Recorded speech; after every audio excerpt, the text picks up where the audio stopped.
Routine blood work is often overlooked by supplement users, particularly those who take over-the-counter products under the assumption that natural equals safe. But physicians and clinical toxicologists increasingly recommend regular monitoring of liver function, especially liver enzyme levels, for anyone taking supplements long-term or in high doses. This includes not only obviously potent compounds like green tea extract, yohimbine, or red yeast rice, but also more benign-seeming products such as turmeric, niacin, or mushroom powders when taken daily. The liver is the body's central detoxification organ.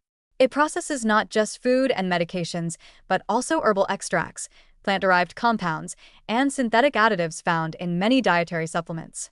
When overwhelmed or irritated by these substances, the liver cells can become inflamed, and this is reflected in blood work as elevated levels of enzymes such as ALT, alanine aminotransferase, AST, aspartate aminotransferase, ALP, alkaline phosphatase, and GGT, gamma-glutamyl transferase.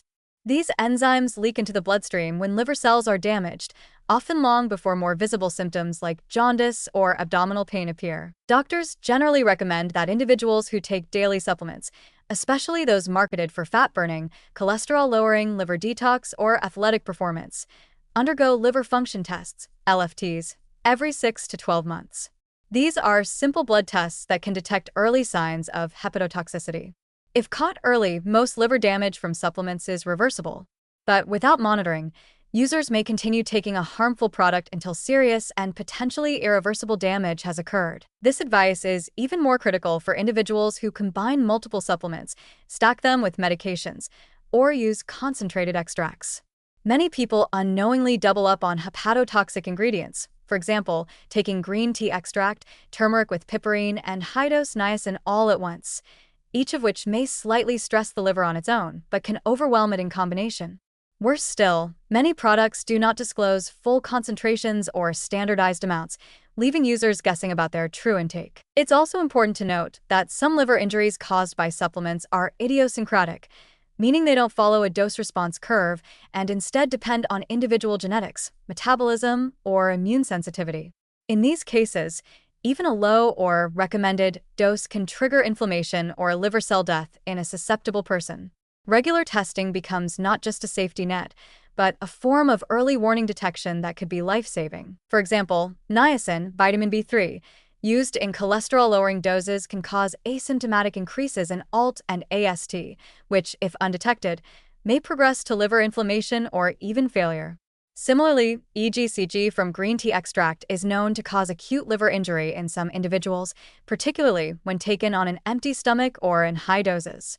Red yeast rice, a popular supplement for cholesterol, contains monocolin K, essentially a natural statin, which can induce the same types of liver stress seen with prescription statins, but without the physician oversight that would usually catch it. For people with pre-existing liver conditions, such as non-alcoholic fatty liver disease, NEFLD, hepatitis B or C, or those who consume alcohol regularly, the margin for error is even smaller. Supplements that might be tolerable in a healthy liver can become dangerous in the presence of existing hepatic inflammation or impaired detoxification. These individuals should be especially vigilant, and liver enzyme testing every 3 to 6 months may be warranted if they continue using supplements. Moreover, liver enzyme tests are inexpensive and widely available. Most routine blood panels can be ordered through a primary care provider, and results are typically returned within 24 to 48 hours.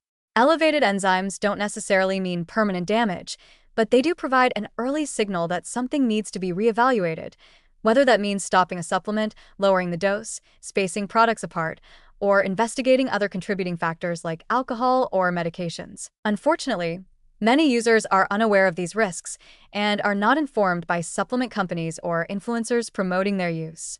Labels rarely recommend medical monitoring, and the lack of regulation allows companies to sell high-dose or poorly tested products without accountability.